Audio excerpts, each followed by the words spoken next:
Қайырлы күн, құрметті жамағат. Жоғары мәртебелі Қазақстан Республикасының тұңғыш президенті, елбасы Нұрсұлтан Әбішұлы. Осындай жағдайда қазақтың өзінің рухани, ерекше,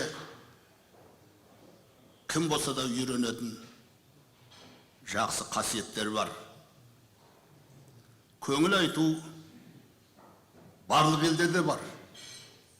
Бірақ дәл қазақ еліндей көңіл айтуға айрықша мән беріп, соның жөнін тауып, соны артында қалған жақындарына білдіргенде, кеткен адам қайтып келмесе де, сол әулет отбасы ерекше елдің қамқорлығын сезінеді, елдің елдігі білінеді.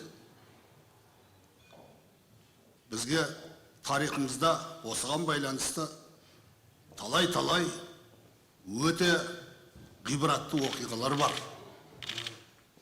Сондықтан Нұрсұлтан Әбішұлы, сізге көңіл айтып келіп отырмыз. Болат марқұм сіздің әулетіңіздегі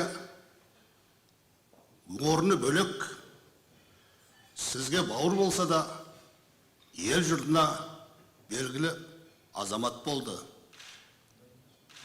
Оның атқарған жұмыстары туралы сіздің де бұқаралық ақпарат құралдарында да осы күндерде айтылған сөздерден біз онымен тікелей араласпасақ та хабардармыз.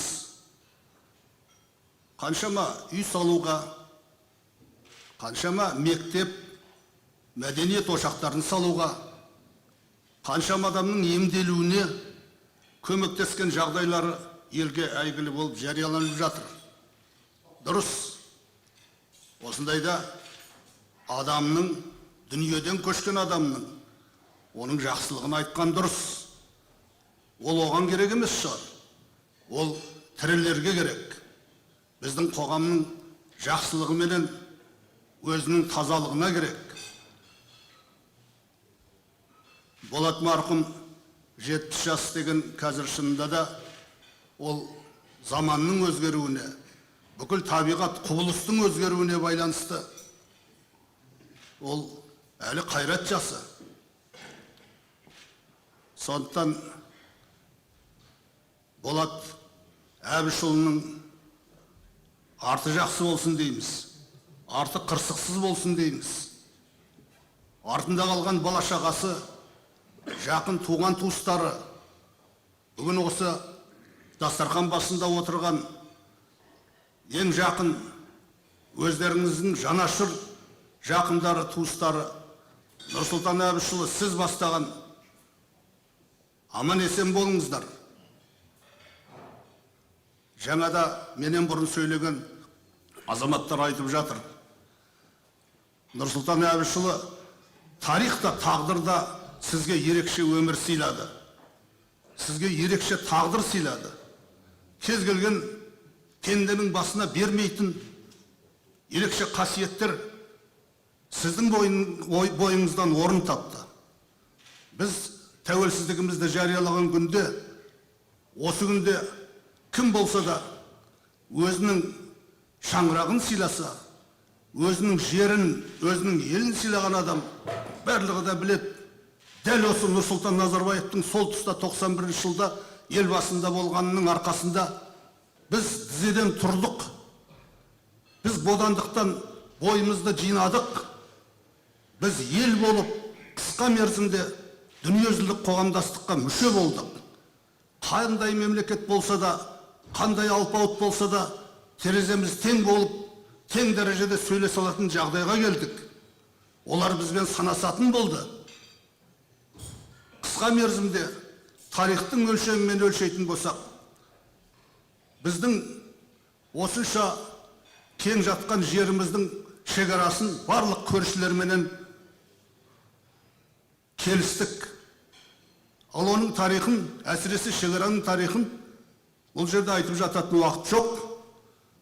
Оның барлығын тек заңдастыру үшін қаншама мемлекет басшысының қайраткерлігі, білімдарлығы, біліктілігі, адам мен адам сияқты сөйлесе алатын басқа мемлекеттердің басшыларын осындай проблемаға жүгіндіруге шеберлігі жететін Нұрсұлтан Назарбаевтай тұлға болғанның арқасында біз қысқа мерзімде өзіміздің шекарамызды толық қамтып алдық. Біз территориялық тұтастығымызды мәңгілікке сақтап қалдық. Ол енді болашақтың ісі, ары қарай жүргізу. Ал бірақ соған негіз, фундамент, құжат барлығы дүние жүзінде мойындалған, дүние жүзінде біріккен ұлттар ұйымында бекітілген осындай жетістіктеріміз көп. Ал енді жаңа менің алдымда сөйлеген кісілерді айтты. Бір Астана қаласының жобасы ел сақтаудың, жер сақтаудың, осы ен дала, байтақ даламыздың қазақтың жері екендігін дәлелдеген жасампаздықтың көрінісі болды. Бұрын осы Целиноград қаласында 93 жылы 260 мың халық болып, оның 7% қазақ болған болса, соңғы санақ бойынша Нұрсұлтан Әбішұлы 1.300.000 халықтың 80%-ы Қазақстанның төрт бұрышынан келген, барлық өңірлерінен, барлық облыстардан келген. Осы жерде болашақ ұрпақпен қамтылып отыр. Осында отырған барлық жігіттердің бәрі, егер Астана болмаса, осы жерге жиналар ма едік? Алматының жылы жай бауырынан ешкімде шықпас еді. Ал енді қазір Астана ешкімде көзін алартылмайтын, өзі дербес, өзі қуатты, өзі қабілетті, өзі дүниежүзілік қандай да бәсекелестікке лайықты қаланың үлгісін көрсетіп тұр. Дүниежүзінің халқы мойындап отырған осындай шаралар баршылық. Құрметті жамағат, осы жерге жиналған менің бауырларым, туыстарым, ағайындарым, тәуелсіздік жылын бірге өткізген менің тілектес әріптестерім, достарым, мемлекет қайраткерлері, осы отырған және жаңағы өз сөзіменен тілектерін білдірген азаматтарға шын жүрегімнен ризашылығымды білдіремін. Неге бауыр деп айтты десін қазақ, бірге туғанда? Өте қиын.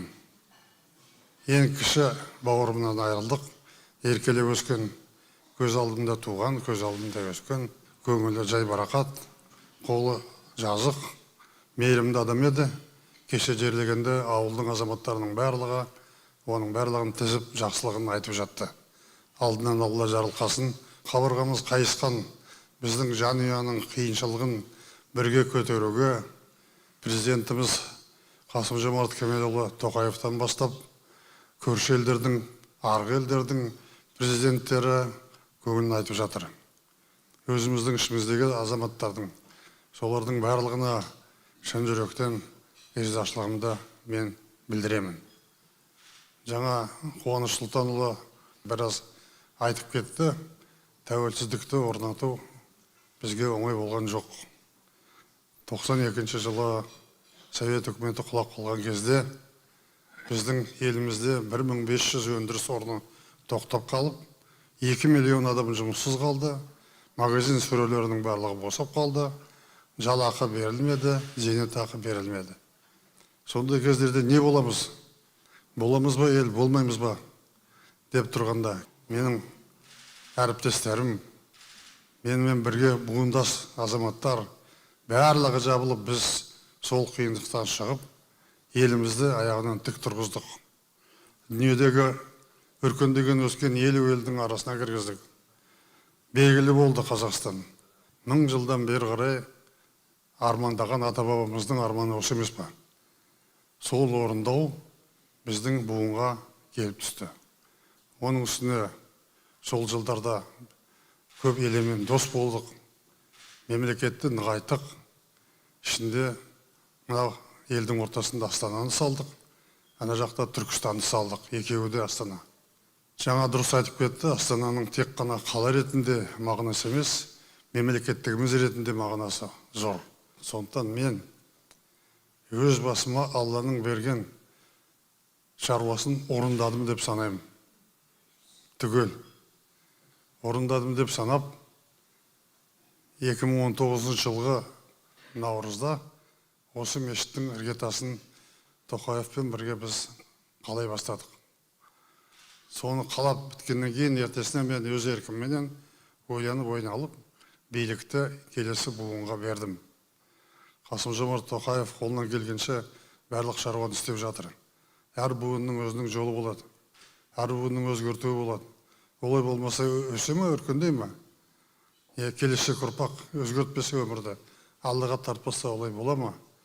Ондай болады. Сондықтан мен ештемеден қамықпаймын, ештемеден жалықпаймын, ешқандай сөз маған тимейді.